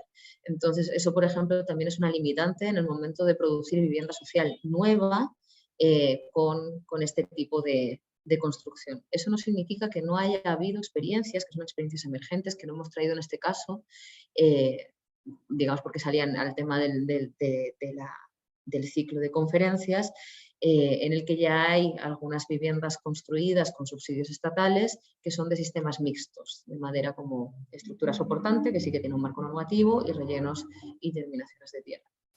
Yo creo que también, más que el papel de las normativas en torno a estas intervenciones, aparte de lo que menciona Amanda, yo creo que estas intervenciones también como que buscan un poco lo contrario, como ser un aporte a una eventual creación de una normativa a través de la generación de demanda, a través de la difusión de técnicas y a través de un trabajo constante de investigación que permita relevar un poco lo que mencionábamos al principio, como la arquitectura tradicional tiene respuestas sismoresistentes que también merece la pena seguir indagando en aras de una legislación más completa que nos permita ir avanzando también en ese sentido. Solo para cerrar una cosa que dijo Carmen en la presentación, en Chile las normas de construcción en general están delimitadas por catástrofes, ¿no? Todas las normas de construcción que hemos tenido a lo largo de nuestra historia están todas determinadas por las catástrofes, particularmente por los terremotos, y la única norma que tenemos de intervención de edificaciones históricas de tierra fue a partir del gran terremoto del 2010, que surgió el 2014. Nada, solo plantear eso en términos de las catástrofes y la construcción. Bueno, pues muchísimas gracias por las respuestas, es súper interesante. Espero de corazón que podáis acompañarnos las tres en la comunidad de diálogo en julio, porque creo que será un espacio en el que podremos seguir indagando e intercambiando de una manera más fluida, pues con todas las participantes que deseen pues, nutrir ese espacio de diálogo. Yo por mi lado hasta ahí, daros las gracias a las tres por vuestro tiempo, porque sabemos que tenemos un montón de cosas y encontrar el tiempo para preparar estas presentaciones sé que es mucho y lo valoramos muchísimo, así que daros las gracias en mi nombre, pero en nombre de todo el equipo, que creo que ahora Andrea mencionará, y espero veros muy pronto. Sí, muchas gracias a ti también, Elena, y bueno, justo para cerrar, voy a hacer un muy sucinto repaso de lo que sigue. Y de hecho, tal vez servirá para quienes nos están viendo compartirles en pantalla este programa del evento para visualizar que del bloque 2 nos queda la sesión cuarta del 29 de junio. Elena ya adelantó el cartel que pudimos ver al inicio de la sesión de hoy. La sesión cuarta, que se titula Arquitectura vernácula bajo un enfoque de género. Y antes de pasar a la segunda sesión de comunidad de diálogo, con la cual terminaremos el segundo bloque, quiero también comentarles sobre la videoconferencia plural del 8 de julio, que es una manera de articular dos iniciativas distintas, y me gustaría aprovechar, Elsa, que estás con nosotras para decir en breve de qué se trata esa videoconferencia plural, que es la manera en la que nos estamos vinculando con este otro evento organizado por Leon Sí, Watzelier. gracias. Sí, es un momento que hace parte de un evento en Francia que se llama Terre, Femmes et Savoir-Faire, Tierra, Mujeres y Saber Hacer. Y ese evento incluye capacitación que están dado por mujeres y capacitación técnica y profesionales. Y bueno, y también incluido en este evento que dura una semana, el último día el viernes, vamos a organizar una discusión, un intercambio entre diferentes mujeres constructoras con tierra. Y dentro de este momento también vamos a incluir video de mujeres constructoras con tierra, hablando de por qué llegaron a construir con tierra y bueno, hablando de su camino en ese temática. Entonces, ese momento está dedicado a dejar espacio a estas mujeres hablando de su camino en construcción de tierra. Bueno, no sé si Elena quiere añadir algo, porque también está... Pues solamente decir que creo que es una oportunidad de este evento del ciclo de videoconferencias de Hábitat y Género se está centrando en América Latina. También fue un gran debate si lo abríamos, por ejemplo, más al Caribe y así, o incluso a Brasil. Y decidimos centrarnos en América Latina, en países de habla española, por el hecho del idioma, ¿no? Nos parecía una limitante. Entonces, esta oportunidad que nos surgió con los Grands Ateliers, que nos invitó Elsa a participar, nos pareció súper interesante para poder abrir horizontes y justamente también conocer otras iniciativas de lo que pasa en Europa, lo que pasa en África y lo que pasa en Asia, y ver cómo podemos ir surciendo, ¿no? Como decía María Nenet, esos lazos más allá del continente, ¿no? Entonces, bienvenidas a la cuarta sesión de Hábitat y Género y también a la videoconferencia plural, y esperamos volver a vernos en la comunidad de diálogo. Con esto, creo que solo me resta nombrar de manera veloz a las personas que integran el nodo coordinador de Hábitat y Género, además de Elena, de Fátima y de una servidora, quienes nos tienen presentes en este momento. Está Sandy Minier y Víctor Ibarra del IMDEC. Y también quiero agradecer al Consejo de Educación Popular de América Latina y el Caribe, CEAL, por facilitar la transmisión de algunas de las videoconferencias en redes sociales. De parte del equipo de la UMA, me gustaría mencionar a Alejandra Duque, a Marta Lucía Villanueva y a Natalia Moguel por su apoyo, así como a dos colaboradoras externas, a Belén Andrade, quien es la ilustradora del evento.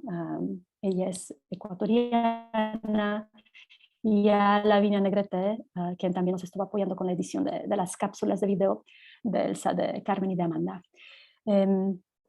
Y con esto creo que podríamos dar por concluida la sesión de hoy. Fue un placer compartir este espacio con todas y todos ustedes. Y pues, nuevamente muchas gracias y hasta pronto. Muchas gracias. Gracias. Chao, gracias. Gracias.